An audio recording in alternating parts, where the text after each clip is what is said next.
ஒரு மாதம் உருளைக்கிழங்கு சாப்பிடாமல் இருந்தால். உருளைக்கிழங்கில் ஸ்டார்ச் உள்ளது.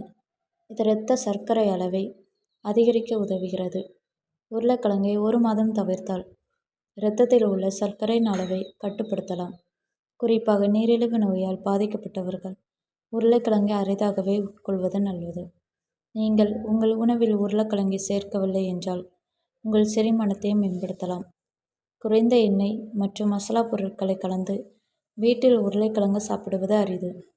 கடைகளில் கிடைக்கும் உருளைக்கிழங்கு பொருட்களை எக்காரணம் கொண்டும் உட்கொள்ள வேண்டாம். உருளைக்கிழங்கு உணவுகளான சிப்ஸ், பிரெஞ்ச் ஃப்ரை போன்றவை சாப்பிட சுவையாக இருக்கும். குழந்தைகள் முதல் பெரியவர்கள் வரை அனைவரும் விரும்பி சாப்பிடுவார்கள். சந்தையில் கிடைக்கும் சிப்ஸ், பிரெஞ்ச் பொரியல் போன்ற உணவுகளில் சோடியம் அதிகம் உள்ளது. இதை சாப்பிட்டால் உயர் இரத்த அழுத்தம், இதய நோய் போன்றவை ஏற்படும். எனவே உருளைக்கிழங்கை சாப்பிடுவதற்கு முன் அது உங்கள் உடலில் என்ன விளைவை ஏற்படுத்தும் என்பதை அறிந்து கொள்ளுங்கள்.